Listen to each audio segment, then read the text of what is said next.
Hello everyone. So welcome to Jaydev classes and this is Meenakshi Singh.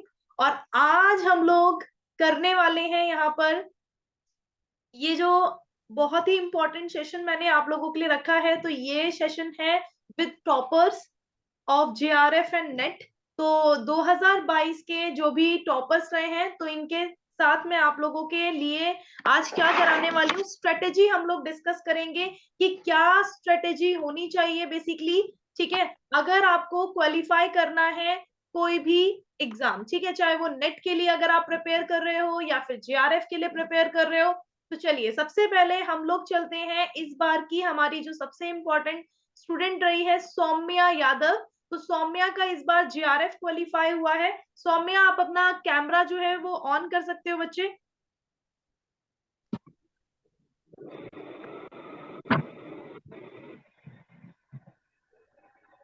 Hi Saumya. Hello ma'am. Hi, कैसे हो आप? अच्छे हैं, आप कैसे हैं? हाँ, मैं भी अच्छी हूँ। ठीक है, तो सौम्या का जो इस बार जेआरएफ क्वालिफाई हुआ है, ठीक है, तो काफी अच्छी परसेंटाइल पर जेआरएफ सौम्या का क्वालिफाई हुआ है। तो आज हम लोग सौम्या से पूछने वाले हैं कि क्या स्ट्रेटेजी होनी चाहिए। जो भी स्टूडेंट अब नेक्स्ट साइकिल के लिए प्रिपेयर करेंगे तो यहाँ पर क्या स्ट्रेटेजी फॉलो करनी चाहिए।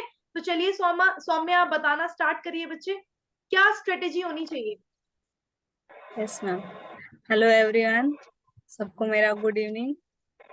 पहले तो मैं ये बताना चाहूंगी कि मीनाक्षी मैम जो भी बताती है बस उसको फॉलो करते चलो, आपका जरूर जेआरएफ क्रैक होगा। मैम जो पीवाईक्यूज लगवाती हैं वो बहुत हेल्पफुल है, और उसके लिए मतलब आप एक भी क्लास मैम की मिस मत करो और डेली प्रैक्टिस करो। इसके साथ साथ ये मत सोचो कि मेरा सिलेबस कंप्लीट हो जाएगा तब मैं पीवाईक्यूज प्रैक्टिस करूंगा या करूंगी। आप जब भी मतलब मैम जो क्लास लेती हैं उसमें प्रैक्टिस करवाती हैं, चाहे वो जिस भी एग्जाम के पीवाईक्यूज हो, चाहे वो गुजरात सेट के हो या फिर नॉर्थ ईस्ट सेट के हो या फिर WB सेट के हो, जितने भी सेट एग्जाम्स के मैम पीवाईक्यू सॉल्व करवाती हैं, या फिर असिस्टेंट प्रोफेसर एग्जाम के हो, वो सारे आप सॉल्व करते चलो। और मैम जो क्वेश्चन सॉल्व करवाती हैं उसके साथ साथ जो मैम उसका एनालिसिस करती हैं वो आप नोट्स मेकिंग करते चलो। और इसके साथ साथ सिलेबस का भी जो मैम हर एक यूनिट वाइज जो भी मैम आपके प्लस क्लासेस में पढ़ाती हैं उसको आप पढ़ते चलो, इससे आपका जेआरएफ क्रैक होने की ज्यादा संभावनाएं बढ़ जाती हैं। इसके साथ साथ आप फर्स्ट पेपर भी ध्यान दो। फर्स्ट पेपर आपको करना सिर्फ इतना है कि क्वेश्चन प्रैक्टिस करने हैं, ऑनलाइन सॉल्व करने हैं ज्यादा से ज्यादा। जितने भी आप क्वेश्चन प्रैक्टिस करोगे उतना ज्यादा आपके मार्क्स अच्छे आएंगे। ठीक है, बहुत बढ़िया। तो क्या आपको लगता है कि जो भी मैं आप लोगों के साथ पीडीएफ शेयर करती हूँ वो रेलेवेंट है यस फॉर मैम, नेट बहुत जेआरएफ? रिलेवेंट है। यस मैम, उसको उससे नोट्स बनाने चाहिए, और जितना ज्यादा से ज्यादा उसको रिवाइज कर सकें वो आपके लिए हेल्पफुल रहेगा। ओके, ठीक है। चलिए, आप आपके अकॉर्डिंग आप लोगों ने आपने सौम्या क्या चीजें की थी, पहले आपने सिलेबस कंप्लीट किया, किस तरीके से आप लोगों ने आपने क्या मतलब क्या चीजें फॉलो की कि पहले सिलेबस कंप्लीट किया, उसके बाद आपने मॉक टेस्ट लगाए, उसके बाद प्रीवियस क्वेश्चन लगाए, क्या एक्सपेक्टेड एमसीक्यूज भी बहुत ज्यादा इंपॉर्टेंट है, जैसे आपने बताया कि हमें अदर अदर स्टेट्स के भी जो एग्जाम्स हैं वो भी सॉल्व करने चाहिए क्योंकि वो भी बहुत ज्यादा बेनिफिशियल है। यस मैम, वो भी बहुत ज्यादा बेनिफिशियल। मैम हम 2 ईयर से आपकी क्लासेस ले रहे हैं। पिछली बार मेरा सिर्फ नेट क्वालिफाई हुआ था, और इस बार मेरा जेआरएफ भी हो गया और पीएचडी में इलाहाबाद यूनिवर्सिटी में मेरा एडमिशन भी हो गया मैम आपकी वजह से। कॉन्ग्रेचुलेशन। और मैम लास्ट ईयर मैंने डीयू का भी एंट्रेंस क्वालिफाई किया था, और एक छत्तीसगढ़ में यूनिवर्सिटी है गुरु घासीदास, उसका भी एंट्रेंस क्वालिफाई किया था। जामिया का भी मैंने इंटरव्यू दिया था मैम, तो वहां पे नहीं हुआ मेरा, लेकिन बाद में लास्ट में मेरा इलाहाबाद यूनिवर्सिटी में पीएचडी में एडमिशन हो गया। तो जैसा कि आप बता रहे हो कि एक्सपेक्टेड एमसीक्यू सॉल्व करने चाहिए, ये बिल्कुल सही है कि आप जो कराते हो क्लासेस में 4 PM वाली जो आपकी डेली क्लासेस चलती वो मैं कभी मिस नहीं करती थी, डेली लेती थी। और जो आप नोट्स बनवाते हो मैम, एनालिसिस करवाते हो, उसका मैं नोट्स मेकिंग करती थी। मेरे पास कई सारी स्पाइरल कॉपीज फिल हो गई हैं नोट्स से सारी, और उनको मैं रिवाइज करती थी। फिर उसके बाद मैम मैंने बहुत सारे मॉक टेस्ट प्रैक्टिस किए, और जो आप क्लासेस में पीवाईक्यूज कराते थे उनको मैं करती ही थी, साथ में मॉक टेस्ट बहुत ज्यादा प्रैक्टिस की, फर्स्ट पेपर के भी और सेकंड पेपर के भी। इससे मुझे बहुत हेल्प मिली अपना जेआरएफ क्रैक करने में। ओके, चलो बहुत बढ़िया। ठीक है, सौम्या जो है हमारी, अब बहुत सारे स्टूडेंट जो होते हैं वो सोचते हैं कि हाँ हमारा मतलब अभी बहुत ज्यादा स्टूडेंट जो अभी के टाइम में मतलब जिन्होंने बहुत मतलब लगता तो है कि बहुत मेहनत की है हमने, है ना, फिर भी थोड़ा कहीं कहीं कहीं ना कहीं रह गया, तो आप उनके लिए क्या कहना चाहोगे कि नेट जेआरएफ जो है ये क्या चाहता है? जैसे मुझे लगता है कि समय समय मांगता है ना, किसी भी स्टूडेंट का यस ये बेसिकली टाइम टेकिंग है। मतलब स्टूडेंट जो होता है वो थोड़ा उसको टाइम देना पड़ेगा अगर वो चाहता है कि नेट जेआरएफ उसका क्वालिफाई हो। तो आप इस पर यस क्या मैम। बोलना चाहोगे? मैम आप बिल्कुल सही कह रहे हो कि हिम्मत नहीं हारनी चाहिए इंसान को। जैसा कि आप हमेशा कहते हो कि कोशिश करने वालों की कभी हार नहीं होती। जब आप हिम्मत नहीं हारते हमारी क्लास लेने में, आप जो है आपका गला बैठा हुआ था मैम, तब भी आप क्लास ले रहे थे, हमने देखा। और मतलब एक भी दिन आप क्लास नहीं मिस करते, चाहे वो फ्री क्लासेस हो चाहे प्लस क्लासेस। आपने फर्स्ट पेपर के लिए भी कोर्सेज शुरू कर दिए हैं, तो ये काफी हेल्पफुल है मैम हम लोगों के लिए, क्योंकि आप सेकंड पेपर जितना अच्छा पढ़ाते हो फर्स्ट पेपर भी उतना ही अच्छा पढ़ाते हो।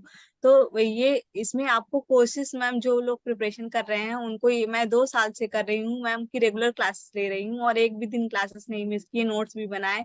तो मैम जो लोगों का कुछ नंबर से या कुछ परसेंटाइल से रह गया, मैं उनसे ये कहना चाहूंगी कि आप प्लीज हिम्मत मत हारिए, और आप लगातार प्रयास करिए, जरूर होगा, आपका जरूर होगा। बिल्कुल। ठीक है, तो टाइम टेकिंग होता है, थोड़ा सा टाइम लग जाता है, वही है। ठीक है, लेकिन आपको हिम्मत नहीं हारनी है और लगातार कोशिश करते रहना है। चलिए, अब हम नेक्स्ट बच्चे पर आते हैं, अमित नरवाल पर। Thank you so much Saumya, आपने अपना अपना टाइम देने के लिए। अमित, आप अपना गुड इवनिंग वीडियो मैम। जो है वो ओपन कर सकते हो। और मेरा भी आपसे बिल्कुल सेम यही क्वेश्चन है कि क्या स्ट्रेटेजी फॉलो करनी चाहिए नेट के लिए? ओके। मैम स्ट्रेटजी तो ये है। Good evening ma'am good and all evening. Friends. मेरा नेट मैं जेआरएफ मैम की वजह से क्लियर हुआ, क्योंकि मैं मैम का काफी ओल्ड स्टूडेंट हूँ।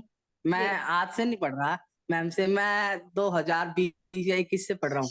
तो यस तब से ही मैं मैम के लगातार नोट्स भी बनाता था, ऑडियो भी सुनता था, स्पेशल क्लासेस भी खूब करी। और मैम बाय टू जो एमसीक्यू करवाती थी वो हर एमसीक्यू किए मैंने।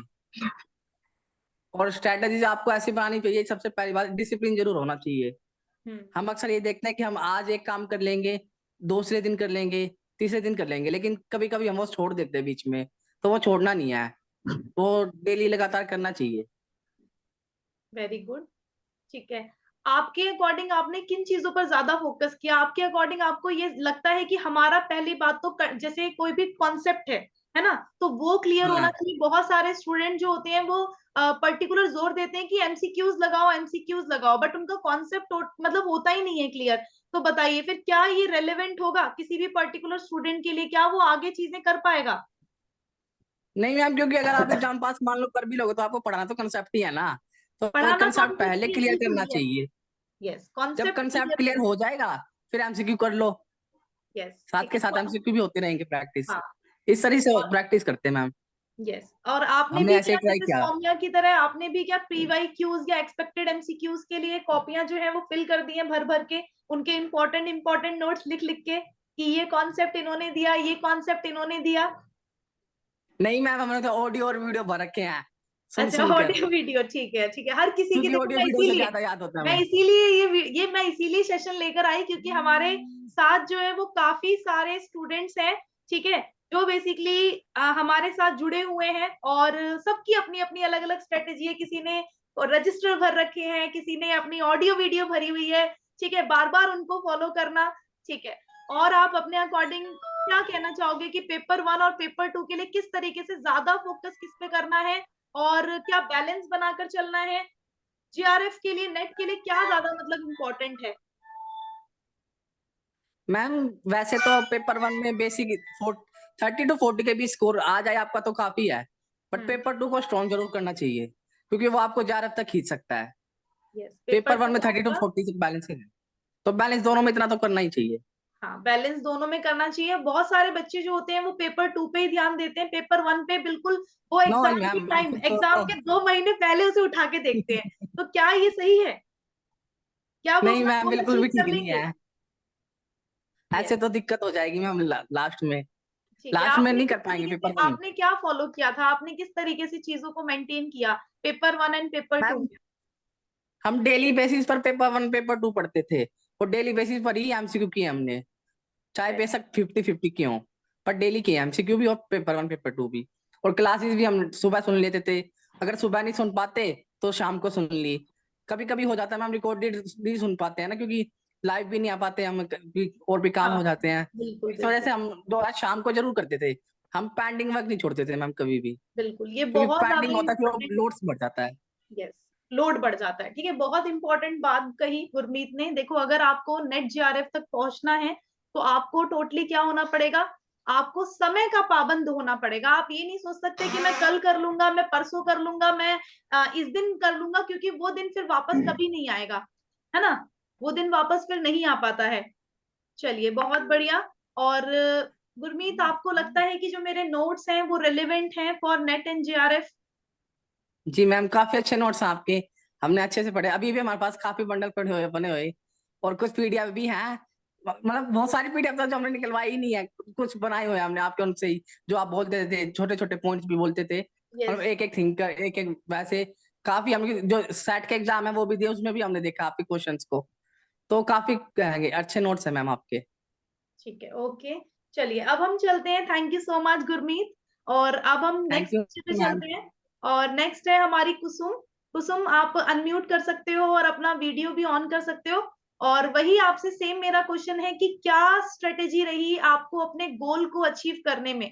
ठीक है, 2022 का जो है एनटीए यूजीसी नेट क्वालिफाइड आखिरकार हमारी कुसुम हो गई है, और बहुत मेहनत की है। ठीक है, हमारे सभी बच्चों ने काफी मेहनत की, तब ये गोल उन्हें अचीव हुआ। कुछ बच्चों को लगता है कि हाँ भाई, 2-3 महीने पढ़कर, है ना, रिकॉर्डेड मतलब बुक से देख लिया, चीजें ठीक से टाइम से नहीं किया, फिर उसके बाद भी गोल ये अचीव हो जाएगा। नहीं होता है, सीरियसली। जो लोग बोलते हैं ना कि आप आराम से कर लोगे, वही है, नहीं हो पाता। उसके लिए पूरी जी जान लगन मेहनत, वही है ना, दिन गुड रात एक करने पड़ जाते हैं। चलिए, अब हम चलते हैं कुसुम पर। सो कुसुम हमारे साथ है। Good evening. मैम, सबसे पहले तो मैं आपको थैंक यू बोलना चाहती हूँ मैम।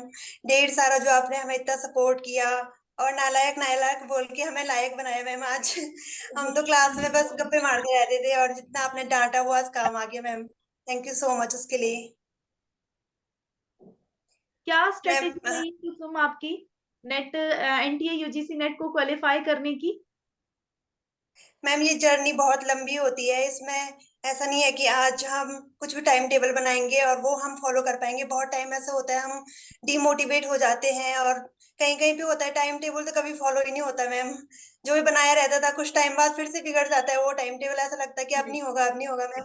पिछली बार भी मैंने जब आपके साथ तैयारी की थी मैम, और फिर आप उस टाइम पे अनअकैडमी पे थे, तो बहुत सारे फ्रेंड्स के हो गया था, मतलब उस टाइम पे हो गया था क्वालिफाई, और मेरा रह गया था मैम। फिर मैंने आपको टेक्स्ट भी नहीं किया, मैसेज भी नहीं किया था, मैंने कहा मैम तो डांटेगी, अब सच में नालायक है। फिर मैंने कुछ नहीं किया मैम। फिर उसके बाद सोचा था कि कॉन्सेप्ट काला क्लियर करूँ पहले, हम्म।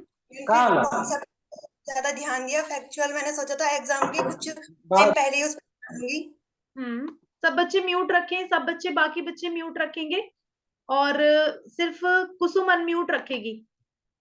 कुसुम अनम्यूट कर लीजिए, आप कर लीजिए अनम्यूट।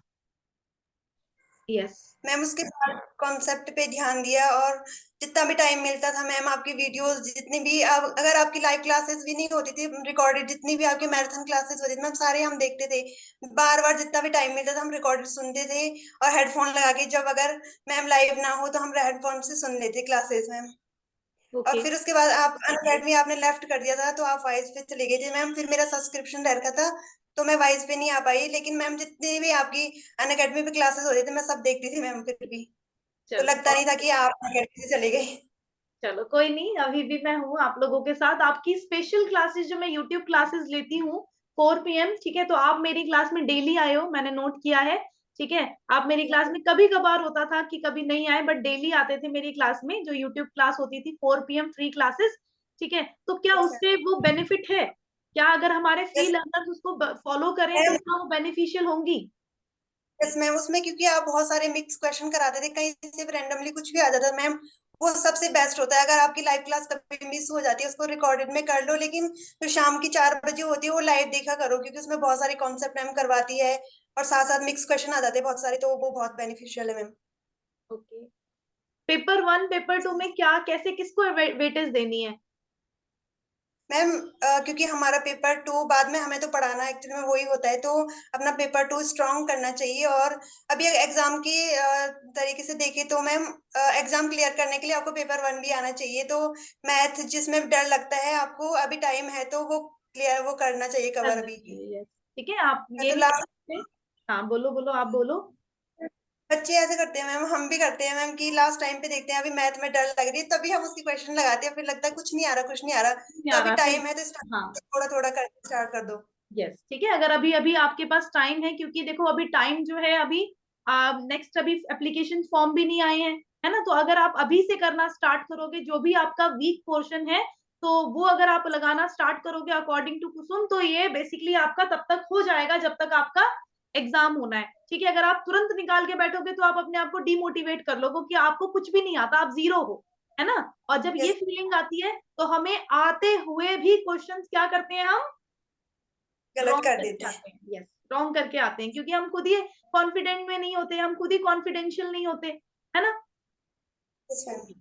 आपके अकॉर्डिंग जो एक्सपेक्टेड एमसीक्यूज हो गए, प्रीवियस ईयर क्वेश्चन हो गए और फुल सिलेबस हो गया, ठीक है, इनमें से सबसे ज्यादा इंपॉर्टेंट क्या है तीनों में से? मैम मुझे लगता है जो मैम कराते हैं वो सारे इम्पोर्टेंट है, क्योंकि अच्छा, जो मतलब मैम मैम, कराएंगे वो सारा इंपॉर्टेंट है।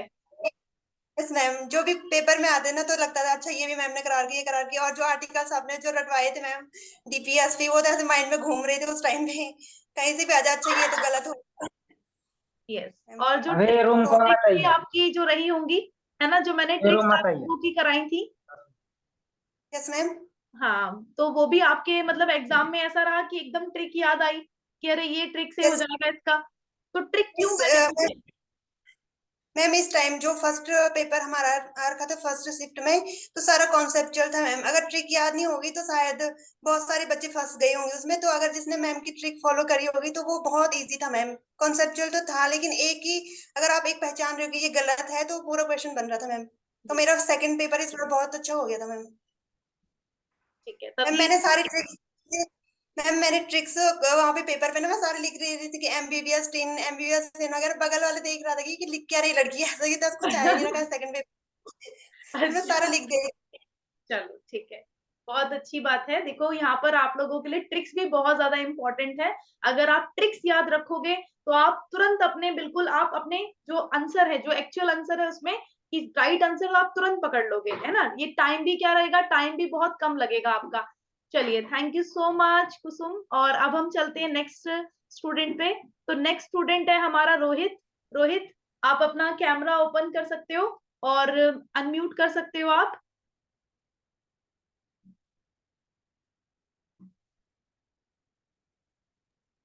Good evening ma'am, good all evening. Of you good evening. ठीक है रोहित, चलिए, सो आपकी क्या स्ट्रेटेजी रही आपके अकॉर्डिंग, अगर इस एनटीए यूजीसी नेट को अगर हमें टारगेट करना है, ठीक है, आपका क्वालिफाई हुआ है, ठीक है, हमारे मैं आप लोगों को एक और बात बताना चाहूँ, रोहित का बहुत ही कम मार्क्स से, ठीक है, बहुत ही कम मार्क्स से इस बार जेआरएफ रह गया, बहुत पॉइंट से रह गया है, बट दिसंबर वाली साइकिल में रोहित को पक्का इसका जेआरएफ हो जाना है, मुझे पूरा ट्रस्ट है, ठीक है, बहुत ही पॉइंट से रह गया, मतलब आशीर्वाद अगर रहना थोड़ी चाहिए। सी और कम हो जाती तो इनका जेआरएफ क्वालिफाई था, ठीक है, और इस बार डबल नेट हो गया है यहाँ पर, ठीक है, पहले भी नेट हुआ था, अब फिर नेट हो गया है। और चलो हम डबल नेट वालों से पूछ लेते हैं कि भाई क्या स्ट्रेटेजी अपनानी है कि इस एग्जाम को क्रैक करने की। मैम सबसे पहले तो मैं ये बोलूंगा कि अपने कॉन्सेप्ट क्लियर करने चाहिए। उसके बाद अभी के एग्जाम के पॉइंट ऑफ व्यू से हमें फैक्ट्स पे ज्यादा ध्यान देना चाहिए। कई बार बुक्स को क्रम में अरेंज करने के लिए दे दिया था, इसका ईयर हमें नहीं पता रहता, एक बुक का ईयर पता रहता है, दो बुक का ईयर पता रहता है, तो नहीं हो पाता। माइनर मिस्टेक की वजह से क्वेश्चन रॉन्ग हो जाता है, तो फैक्ट हमें बहुत ज्यादा ध्यान रख के चलना। एनटीए का भी वही क्राइटेरिया चल रहा है कि फैक्ट पे ज्यादा ध्यान देना। कॉन्सेप्ट क्वेश्चन 100 क्वेश्चन में 20 या 30 क्वेश्चन कॉन्सेप्ट करते हैं, मगर फैक्ट ही पूछता है, क्योंकि फैक्ट क्वेश्चन में ज्यादा विवाद नहीं होता है। इसलिए हमें पहले कॉन्सेप्ट कॉन्सेप्ट का अंडरस्टैंडिंग करनी चाहिए, क्योंकि हमें यूनिवर्सिटी में पढ़ानी भी है। अभी मैं रांची यूनिवर्सिटी में पढ़ा भी रहा हूँ, पीएचडी भी कर रहा नाइस, हूँ। Great, okay. सब आपका आशीर्वाद है मैम। मैं आपके क्लासेस में जब से पीएचडी करने लगा तो मैं लाइव नहीं आ पाता था, लेकिन आपके सारी यूट्यूब के क्लासेस में बाद में देखता था। जब मैं कॉलेज से आ जाता था शाम को, मैं अपना फ्री होके आपके क्लासेस जरूर देखता था। ठीक है। आपके मतलब कभी भी इम्पोर्टेंट आपने ट्रिक्स, अगले दिन के लिए नहीं छोड़ा है ना? नहीं नहीं नहीं, आपकी पूरे नोट्स को मैंने कॉपी में, रफ कॉपी में भर भर के रखा है, अच्छा, भर भर के भर भर के रखा है, रखा है। चलो ठीक है, बहुत बढ़िया, यही चीज होनी चाहिए। ठीक है। और पॉलिटिकल साइंस में क्या स्ट्रेटेजी होनी चाहिए कि किस तरीके से क्रैक करना है? जैसे आपने पहला कॉन्सेप्ट तो ये बताया कि भाई क्योंकि फैक्चुअल पेपर था, तो फैक्चुअल पेपर के लिए सबसे इंपॉर्टेंट आपको फैक्ट्स पर एकदम फैक्ट पूछे जाएंगे, तो आपका अगर कॉन्सेप्ट क्लियर है तभी आप उस फैक्ट को पकड़ पाओगे कि फैक्ट वो समझ सही है पाएंगे। या रॉन्ग है ना? वो राइट है या रॉन्ग। रॉन्ग है, तभी आप पकड़ पाओगे। इसके अलावा और क्या क्या चीजें करनी है? प्रीवियस ईयर जो क्वेश्चन है उन्हें हमें एनालिसिस करना चाहिए अच्छे तरीके से, एक बार नहीं 3-4 बार एनालिसिस करना चाहिए। क्वेश्चन वेरी इस गुड। तरह हमारे दिमाग में समझ आए थे, क्वेश्चन आ कहाँ से रहे हैं, यस। ये हमें पता चल जाती है। प्लस आपने बहुत सारे क्वेश्चन सॉल्व कराए हैं, चाहे वो आरपीएससी का हो या बहुत सारे स्टेट का, सेट के क्वेश्चन हो प्रीवियस ईयर का, और बहुत सारे, तो वो क्वेश्चन हमारे लिए बहुत इंपॉर्टेंट रहते हैं, क्योंकि एग्जाम में घुमा फिरा के एक ही क्वेश्चन को बस अलग शब्दों में या अलग शब्द में वर्ड में यूज करके रखा जाता है। यस, वो घुमा फिरा के पूछ लिए जाते हैं। और एक्सपेक्टेड एमसीक्यूज, क्या हमें आसपास, जैसे अभी एक बच्चे ने बताया कि हमें आसपास के जितने भी, चाहे वो स्लेट हो रहा है, चाहे वो कहीं का सेट हो रहा है, तो क्या हमें उन्हें भी टारगेट करना चाहिए बिल्कुल नेट को मैम। क्वालिफाई करने के हमें लिए? अपने हमें अपने विषय पे पूरा कमांड रखना चाहिए। यस। और कमांड कोई रखने के कहीं भी लिए, कोई भी एग्जाम हो, हमें पूरा पढ़ना चाहिए, और कोई भी एग्जाम हो हमारा एग्जाम क्लियर हो। यस ठीक है। और 4 PM की और जो नेट की फ्री तैयारी, क्लासेस, हाँ नेट की तैयारी बहुत संघर्षपूर्ण तैयारी होती है, इसमें जीत इतना आसान से नहीं होता है। तो हमें लगे रहना चाहिए और इसे छोड़ना नहीं चाहिए। ये नहीं कि हमारा नेट नहीं हुआ, मैं इतने साल से पढ़ रहा हूँ, पढ़ा हुआ कभी वेस्ट नहीं होता है, वो आपको फायदा जरूर देगा। इनफैक्ट मैं 2 बार नेट क्वालिफाई हुआ तो मैं समझ गया कि मेरी गलती कहाँ हुई, कहाँ से मैं जेआरएफ से चूक गया। लास्ट मंथ में एग्जाम से पहले मैम मैं थोड़ा पीएचडी मेरा रजिस्ट्रेशन हो रहा था, थोड़ा ज्यादा बिजी हो गया, और उसके वजह से मैं अपने सब्जेक्ट पॉलिटिकल साइंस को रिवीजन नहीं कर पाया। खैर पेपर मेरा रिजल्ट बहुत अच्छा था, लेकिन कुछ की वजह से मिस्टेक हो गया, जेआरएफ छूट गया। कोई नेक्स्ट बात नहीं, टाइम अब हो जेआरएफ जाएगा, अचीव जरूर डोंट वरी। करेंगे। हाँ, बिल्कुल होगा। ठीक है, तो आपका जैसे जो जयदेव क्लासेस फॉर जेआरएफ है, ठीक है, तो स्टूडेंट्स को इसको क्यों फॉलो करना चाहिए? यहाँ पर आपको क्या क्या चीजें मिलेंगी, आप इनको बता सकते हो, जो बच्चे न्यू लर्नर्स हैं, जो अभी यहाँ प्रिपेयर यहाँ करेंगे। आप जरूर मैम, यहाँ आपको सारे चीज मिलेंगे, सारे कॉन्सेप्ट पे आपको क्लासेस मिलेंगी, प्लस टेलीग्राम के माध्यम से भी आपको क्विज कराया जाएगा। और मैम बहुत अच्छे तरीके से एक्सप्लेन करती है, हिंदी और इंग्लिश दोनों में एक्सप्लेन करती है। मैं जानता हूँ कि मैम थोड़ा इंग्लिश पर ज्यादा फोकस करती है, लेकिन हिंदी मीडियम के बच्चों के लिए भी बहुत अच्छा है, तो वो हिंदी में भी अच्छे से समझाती है चीजों को। तो जयदेव क्लासेस यूट्यूब चैनल हमारे लिए बहुत फायदेमंद है। मैं तो आपको यूट्यूब चैनल को आज से नहीं, 1-1.5 साल से फॉलो करके रखा हूँ। ठीक है, तो आपको अपने गोल को अचीव करने के लिए कितना टाइम लगा? थोड़ा सा पर्सनल क्वेश्चन हो गया, बट कोई नहीं, आप बता सकते हो, क्योंकि हमारे जो बच्चे हैं, वो आजकल के मैम बच्चे जो होते हैं, उन्हें सब कुछ जल्दी जल्दी चाहिए, है ना?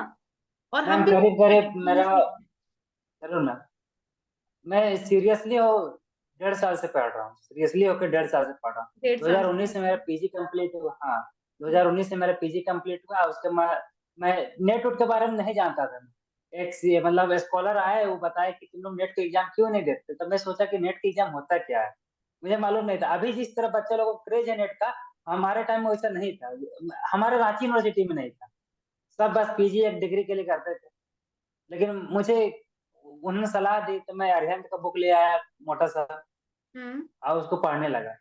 फिर मैं देखा कि इतना पढ़ने से नहीं होगा, तो मैं फिर कोरोना पीरियड आ गया, ऑनलाइन का जमाना आ गया, ऑनलाइन हम्म, क्लासेस आप अनअकैडमी में पढ़ाते थे मैम, हम्म, तो अनअकैडमी जर्नी स्टार्ट हुई आपके साथ। ओके, आपके साथ सफर करना बहुत अच्छा रहा हमारा। ठीक है, चलिए, so thank you so much. और यहाँ पर देखिए, सबसे इम्पोर्टेंट रोहित की जो इम्पोर्टेंट बात है, वो आपको फोकस करनी है, और मेन बात ये है कि आपका कॉन्सेप्ट क्लियर होना चाहिए। ठीक है, अगर आप कोई भी पर्टिकुलर, चाहे आप नेट के लिए प्रिपेयर कर रहे हो, ठीक है, और या चाहे आप किसी भी पर्टिकुलर स्टेट के लिए कर रहे हो, तो आपका अगर कॉन्सेप्ट क्लियर है, क्योंकि यहाँ पर क्या होता है, अगर आप देखो, असिस्टेंट प्रोफेसर के एग्जाम्स हो गए, या फिर यूपी पीजीटी हो गया या फिर अदर एग्जाम्स हो गए, तो इनका जो सिलेबस है वो काफी हद तक एनटीए यूजीसी नेट के पॉलिटिकल साइंस के सिलेबस से बिल्कुल मिलता जुलता है ना। तो आपको क्या करना है, अगर आप अभी से कॉन्सेप्ट क्लियर करते रहोगे तो आपका जब नेट क्वालिफाई होगा, तो नेट क्वालिफाई होने के बाद आप अदर एग्जाम्स को, जो गवर्नमेंट एग्जाम्स निकलते हैं असिस्टेंट प्रोफेसर के, उनको टारगेट कर सकते हो। ठीक है, वहां पर भी क्या होगा, वहां पर भी आपका कॉन्सेप्ट ही क्लियर होना चाहिए, तभी आप उन्हें लगा सकते हो क्वेश्चंस को, है ना। चलिए, थैंक यू सो मच। और अब हम आते हैं नेक्स्ट स्टूडेंट पर। Thank you so much Rohit again, और काफी अच्छी Thank you, आपने ma'am. चीजों को बताया है। और रेडमी, तो यहाँ पर एक बच्चा है हमारा, आप अनम्यूट कर सकते हो, अपनी वीडियो भी ओपन कर लीजिए। Yes, hello ma'am. Hello. Sadia ma'am. हाँ, यस, ठीक है साबिया। और कैसे हो बच्चे? अच्छे हैं मैम। मैम सबसे पहले थैंक यू सो मच कि आपकी वजह से ही हो पाया है मैम। मैंने तो कभी सोचा भी नहीं था कि मैम कि हो पाएगा, और ये था कि मुझे इसमें आना भी नहीं था मैम पहले, लेकिन जब मैंने धीरे धीरे मतलब आपसे पढ़ना शुरू किया तो मतलब एक यकीन हुआ कि हाँ हम कर सकते हैं।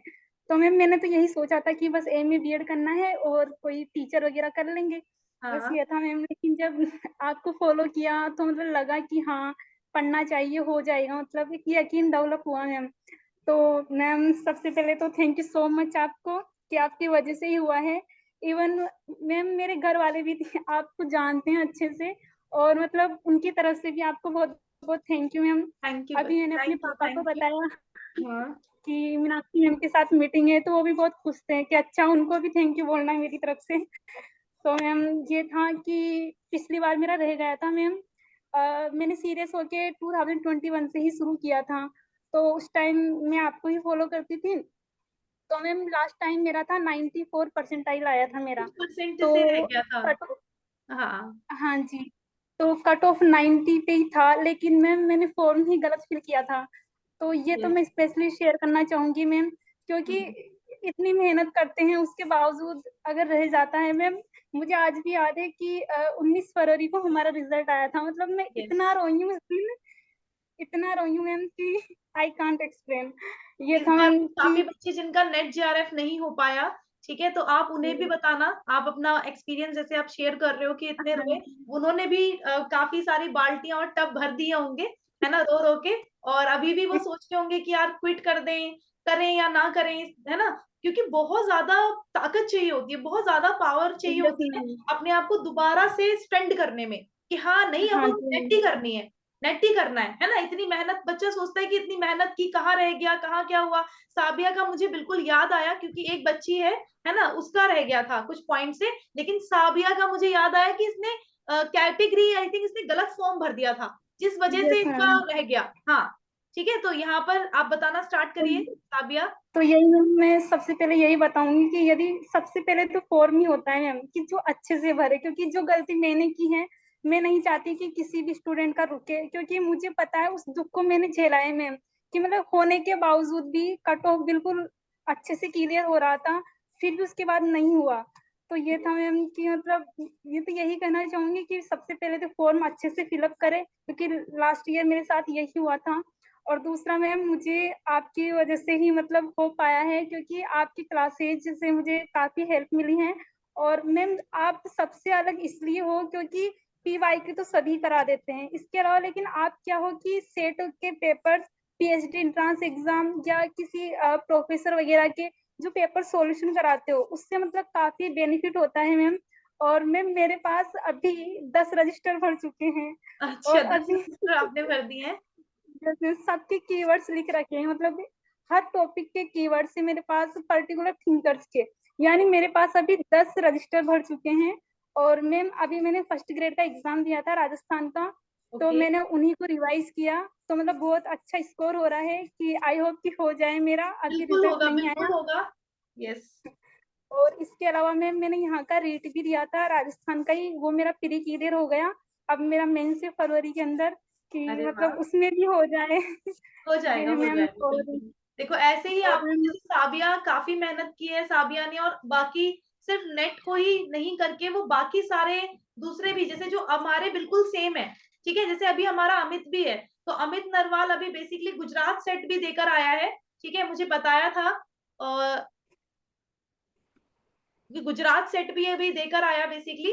तो आप लोगों को भी इसी तरह से अपने जो दूसरे एग्जाम्स हैं उनको भी आपको क्या करते रहना है, टारगेट करते रहना है, ठीक है। तो इससे क्या होगा, आप कभी भी, आपको डीमोटिवेशन नहीं मिलेगी, आपको कहीं ना कहीं आप जो मेहनत कर रहे हो तो वो कहीं ना कहीं आपको झलकती नजर आएगी कि अरे हाँ हो रहा है, ठीक है, मैं मेहनत कर रही हूँ तो मुझे फल मिल रहा है इस चीज का। ठीक है, आपकी स्ट्रेटेजी बता दीजिए साबिया की, क्या स्ट्रेटेजी आपने फॉलो की, पहले कॉन्सेप्ट्स किए फिर PYQs लगाए, किस तरह से आपकी स्ट्रेटेजी रही? मैम जब मैंने शुरू किया तो सबसे पहले तो सिलेबस देखा, किसमें क्या है क्या नहीं है, मतलब उसको एनालिसिस किया कि क्वेश्चन कहाँ से बन सकते हैं और किस तरह का है, कौन कौन सी यूनिट है जो मेरी मुझे ज्यादा हार्ड वर्क करना है इसमें। उसके बाद फिर मैंने थोड़े बहुत पुराने क्वेश्चन पेपर देखे, फिर आपको फॉलो किया। तो आपका ये था मैम कि आप पुराने क्वेश्चन पेपर सोल्व कराते ही थे, तो मतलब अलग से हमें मेहनत करने की इतनी जरूरत नहीं पड़ी। और बाकी आपकी क्लासेस वगैरह काफी हेल्पफुल रही, क्लासेस से ही कॉन्सेप्ट क्लियर हो गए। फिर हमने नोट्स बनाए मैम उसी के, और PDF वगैरह सब लैपटॉप में डाउनलोड करके रखे, और कीवर्ड्स के साथ सारे नोट्स हमने तैयार किए। मैम मैं तो ये बोलना चाहूंगी सभी से कि सफलता मेहनत मांगती है और एक टाइम लगता है सफल होने में। ऐसा नहीं है कि आपने आज प्रिपरेशन की और 3 महीने में नेट निकाल के बस हो गया। मैम हर चीज में हमें पेशेंस रखना होता है, एक धैर्य के साथ हमें मेहनत करनी होती है। मैम जब 19 फरवरी को रिजल्ट आया था 2021 में, तब मतलब मैं पूरी तरह टूट चुकी थी मैम, मुझे नहीं पता क्या करना है, क्योंकि मतलब इतना मेहनत की फिर भी नहीं हो पाया। मैम मैं गिव अप ही करने वाली थी, इवन मैंने आपके पास मैसेज भी किया था, फिर मैसेज भी आपने किया यही कहा था, था यस। कि गिव अप मत करना। मतलब मैं इतना रोई हूँ मैम, आज भी मुझे याद आता है ना तो कोई यही नहीं, है। वो फिर सारा मैम वसूल हो जाएगा, ठीक है, वो सारी ये चीजें फिर मैंने वसूल हो जाएगी, बस टाइम लगता है, ठीक है। जैसे अब मैं एक के बाद एक एग्जाम देते जा रही हूँ मैम, और मेरा हो भी रहा है, किसी में प्री क्लियर हो रहा है, अब मैं इसकी आगे तैयारी करूंगी। तो बस मैम यही है कि आपकी वजह से ही मेरा हो पाया है मैम, तो thank you thank you so so much ma'am. Much, आपका भी। चलो, आप जिंदगी में हमेशा हमारे सभी स्टूडेंट ऐसे ही आगे लाइफ में बढ़ते रहो, ठीक है, और मेरी गुड विशेस हमेशा आपके साथ हैं। अगर आप हमेशा देखो, हार्डवर्क जो है ना, अगर आप हार्डवर्क करते हुए चलोगे, ठीक है, आप परिश्रम करोगे, तो परिश्रम से ही सारे कार्य सिद्ध होते हैं, ना कि मन की इच्छा से। जैसे सोते हुए शेर के मुंह में कभी भी हिरण खुद प्रवेश नहीं कर सकता, नहीं कर सकता ना, बिकॉज अगर आप परिश्रम करोगे, और देखो जो बच्चा फल की इच्छा करता है कि हाँ यार, आप पढ़ भी रहे हो, पता नहीं यार नेट होगा, पढ़ भी रहे हो, पता नहीं नेट होगा, अरे भाई पढ़ तो लो पहले, तभी तो देखो, जो परिणाम है वो छोड़ दो, है ना। जैसा जैसा आप जैसा पेपर देकर आओगे, है ना, जैसे घर वाले बोलते थे कि हाँ भाई पेपर कैसा गया, हम बोलते बहुत अच्छा, तो कहते वो तो बेटा तेरा रिजल्ट बताएगा वो तो तेरा रिजल्ट बताएगा, बहुत अच्छा गया कैसा गया, है ना। चलिए, थैंक यू सो मच साबिया, और मैम जो मैं भी, अपने परिवार की फर्स्ट लड़की हूँ जिसने एग्जाम क्लियर किया अरे है, वाह, मैं तो पूरे ढेर सारा परिवार में फर्स्ट कॉन्ग्रेचुलेशन। इंसान हूँ मतलब। ओके, थैंक आप यू मैम। देखना, आप खूब नाम रोशन करोगे, ठीक है, एंड आपकी तो मैम फैमिली भी करना आप ही पर है। काफी प्राउड करेगी, पक्का, ठीक है, अभी भी कर रही मैम होगी, और आगे चल के आप और ज्यादा अच्छा करोगे तो और ज्यादा वो उनको जरूर प्राउड होगा कि साबिया हमारे घर में पैदा हुई। यस, चलिए अब आते हैं नेक्स्ट पर, मैम चांद। सॉरी, तो मैम सॉरी टू डिस्टर्ब, वो मेरी ट्रेन आएगी 5:30 की, तो मैं हाँ हाँ निकल सकता हूँ अभी? 5:30 की हाँ, ट्रेन है नो मेरी। प्रॉब्लम अमित, नो प्रॉब्लम, आप निकल सकते हो। ओके, ठीक ओके है, ma'am, thank you thank you. So much, आपने टाइम दिया, okay thank you ma'am, so much Amit. Thank you. आप, ओके, गुड चांद इवनिंग मैम, आप बाय। अनम्यूट कर सकते हो बच्चे, आप अनम्यूट कर लीजिए और अपनी वीडियो भी ऑन कर लीजिए।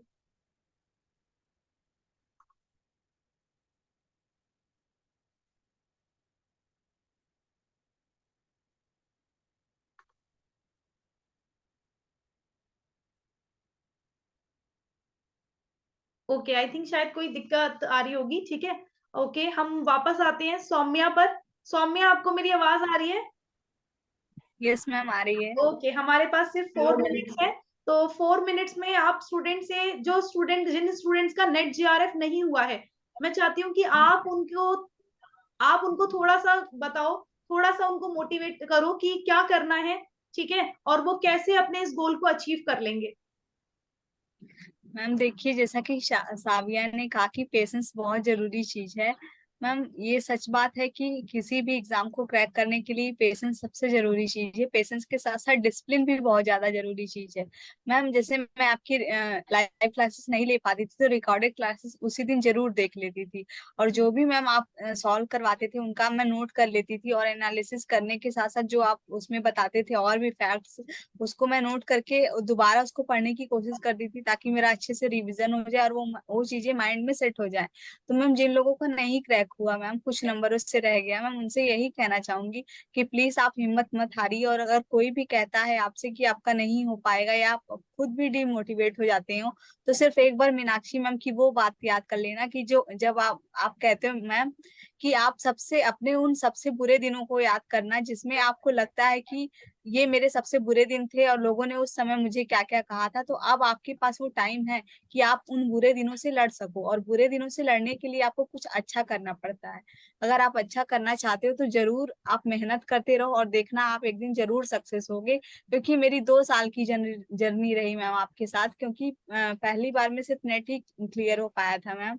तो उसके बाद जैसा कि आपने बताया पूरा सब मैंने अच्छे से उसको प्रैक्टिस किया, और बहुत ज्यादा से ज्यादा मॉक लगाने चाहिए मैम इस एग्जाम को क्रैक करने के लिए। ज्यादा से ज्यादा जितना मॉक हो सके, कॉन्सेप्ट अपना क्लियर करने के बाद एग्जाम से 1 महीने पहले तक आप ज्यादा से ज्यादा मॉक लगाइए, फर्स्ट पेपर के भी और सेकंड पेपर के भी। और प्लीज आप डीमोटिवेट मत होइए, बस मैम को फॉलो करते रहिए, और मैम खुद ही एक पिलर की तरह हमारे सामने खड़ी होती हैं कि उनके ऊपर कितनी भी संकट आ जाए लेकिन वो हमेशा क्लासेस लेती रहती हैं। तो आप भी मत हिम्मत हारिए और कोशिश करते रहिए, सफलता जरूर मिलेगी, क्योंकि कोशिश करने वालों की कभी हार नहीं हार होती। नहीं होती। यस, चलिए।